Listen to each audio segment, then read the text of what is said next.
자, 계속해서 5번 보도록 하겠습니다. 인천 상사에서 판매형 컴퓨터 1000만원과 업무용 컴퓨터 200만원을 매입하였다. 대금은 당사가 발행한 약속 어음 2배로 지급하였다. 단 하나의 분기로 입력할 것이다. 이게 중요한 좀 키워드예요. 하나의 분기로 입력하라 이 뜻은 1전표에 전부 다 입력을 하라는 의미예요.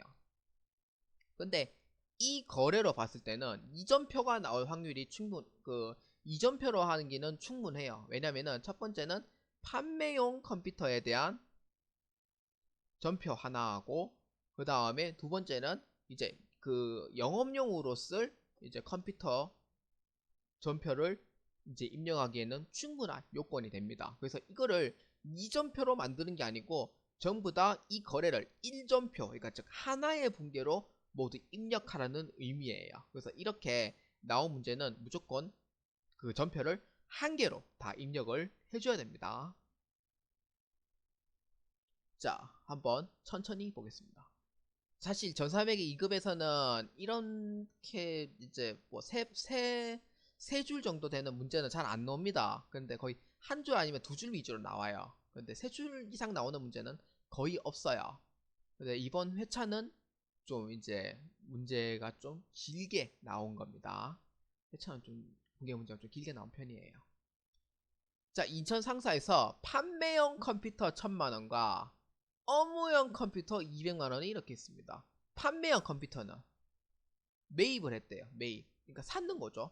판매용 컴퓨터는 내가 판매를 목적으로 구입을 한 거니까 상품인 거예요.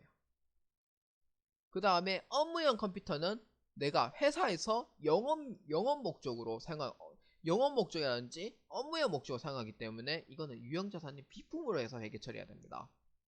첫 번째 구분 방법은 이거예요. 그 다음 두 번째는 뭐냐면은 약속어음을 2매로 발행을 했답니다. 약속어음 2매. 이게 정말 중요해요. 하나는 상품인데 상품에 대한 어음은 지급어음 계정 과목을 사용합니다. 그런데 비품은 상품 이외의 재화를 얘기를 하기 때문에 지급어음 계정 과목을 사용하지 않아요.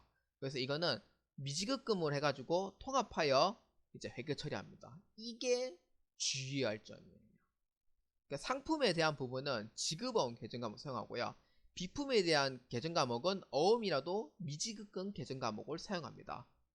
그래서 이거를 가장 주의해 주시고 이제 문제를 한번 해보도록 하겠습니다.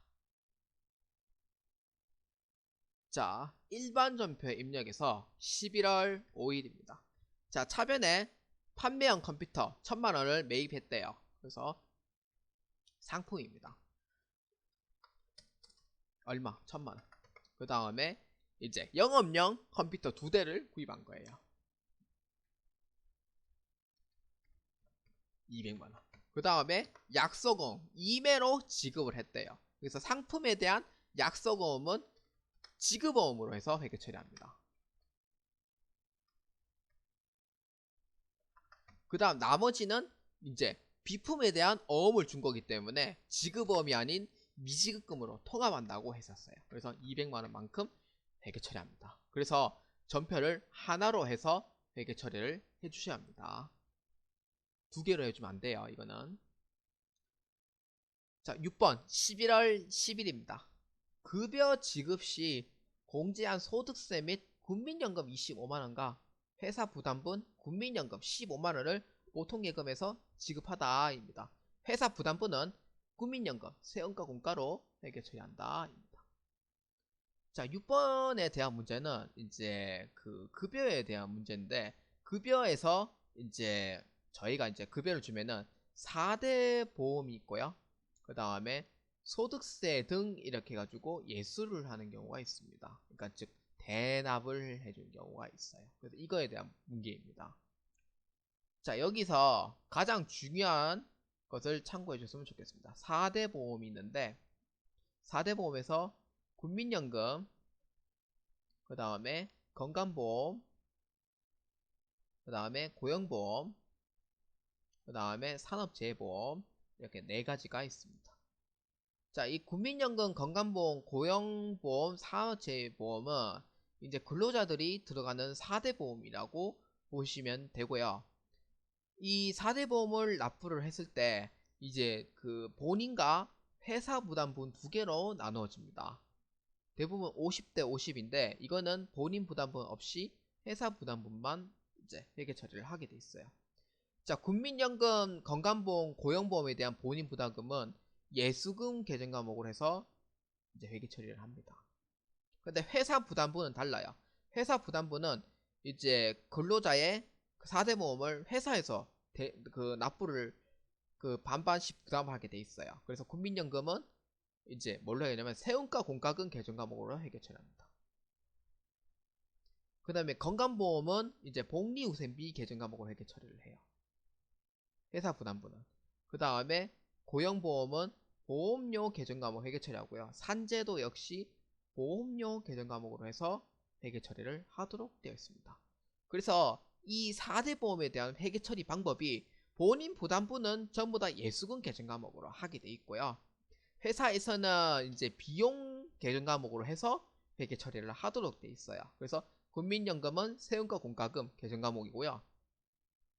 그 다음에 건강보험은 복리후생비, 고용보험과 산업재해보험은 보험료 계정 과목으로 해서 회계 처리를 하도록 되어 있습니다. 그래서 이거는 반드시 알아두실 필요는 있습니다.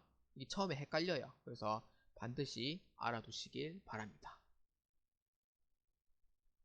자, 그래서 이제 바로 한번 회계 처리를 해보도록 하겠습니다.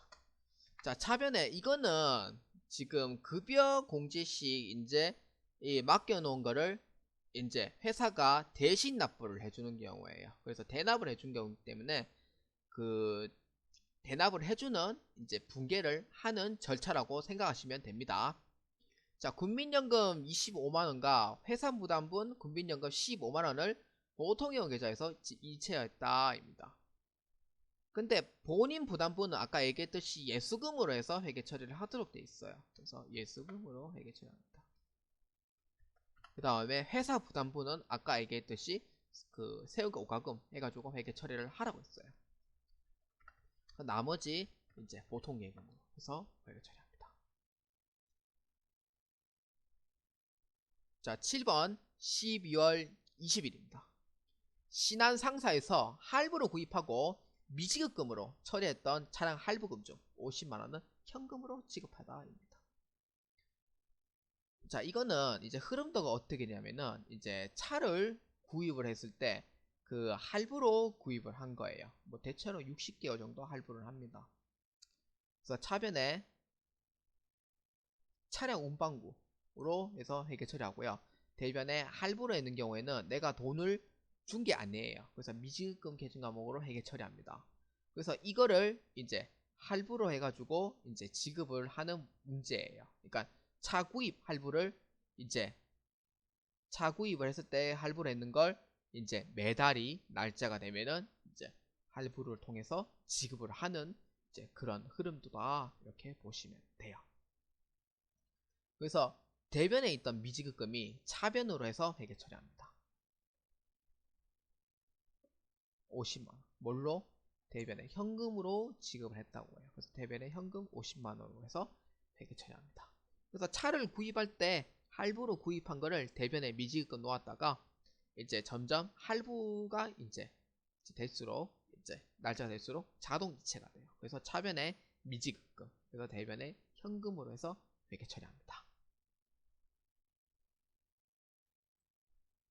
자, 12월 20일입니다. 그래서 이제 할부가 금액이 이제 대금으로 빠져나가는 거죠. 차변에 미지급금으로 해서 신한 상사고요. 다음 대변에 현금이죠. 현금으로 해서 회계 처리를 해주시면 됩니다. 이것도 이제 7번도 역시 그 이제 현금, 그러니까 출금 전표를 해도 무방합니다. 대체 전표를 해도 무방하고요. 자, 다음 마지막 이제 8번 보도록 하겠습니다. 12월 22일입니다. 사용 중인 업무용 승용차를 무등 상사에 500만원에 처분하고 대금은 1개월 후에 받기로 했다입니다. 업무용 승용차의 취득가액은 900만원이고 처분시 계상한 감가상각 누계액은 350만원이다 입니다. 자, 이 12월 22일은 잘 보셔야 돼요. 자, 구입을 했을 당시에 회계 처리는 이제 차변에 이제 차량 운반구예요. 얼마? 당시에 900만원에 취득을 했다고 했어요. 900만원. 그 다음에 대변에 이제 뭐 이렇게 해서 회계 처리했다고 칩시다. 그러니까 구입시에요. 구입시. 그 차량의 차변에 차량 운반구 900만원으로 해서 회계 처리를 한 거예요. 그래서 12월 22일은 어떤 날이냐? 처분을 했는 거죠. 뭐 차량 처분을 한 거예요. 그래서 차량 처분했을 때 대변에 차변에 있던 차량 운반구는 장부가액으로 대변에 차량 운반구를 이제 회계 처리해 줍니다. 900만원으로 해서 회계 처리하고요. 그 다음에 이제 비현금성 지출 이제 비용이에요. 그래서 이거를 감가상각 누계액은 대변에 항상 놓아줘요. 감가상각비는. 그래서 대변에 있던 감가상각 누계액을 차변에 해서 이제 상계에서 없애줘야 됩니다. 이렇게 해서 회계 처리하고요. 이제 얼마에? 500만원에 처분했고 1개월 후에 받기로 했다니까 미수금입니다. 500만원. 그래서 850만원이고요. 850만원, 500만원을 받기로 했기 때문에 미수금, 아니 돈을 못 받은 거예요. 그래서 500만원이고요. 그래서 나머지 이제 금액 보면은 대차 평균 원리에 의해서 차변에 900만원과 대변에 900만원이 되어야 돼요. 근데 현재 대변에 있는 50만원이 더 많기 때문에 이거는 차변에 유형자산 처분 손실로 해가지고 회계 처리를 해주셔야 됩니다. 50만원만큼 회계 처리를 해주시면 돼요. 그래서 분계는 이렇게 합니다. 혹시 이해를 못하신 분들을 위해서 한 번 더 알려드리도록 하겠습니다. 차는 이제 차를 구입 당시에는 이제 차변에 차량 운반구 계정 과목으로 해서 회계 처리를 합니다. 근데 이제 처분하는 경우에는 차량 운반구는 이제 구입 당시 장부 가액이에요. 장부 가액으로 대변에다가 회계 처리를 해주셔야 됩니다.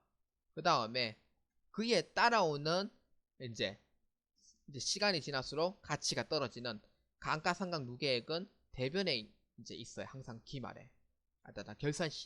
결산시에 대변에 있는데 이거를 차변으로 해서 상계 처리를 해줘야 됩니다.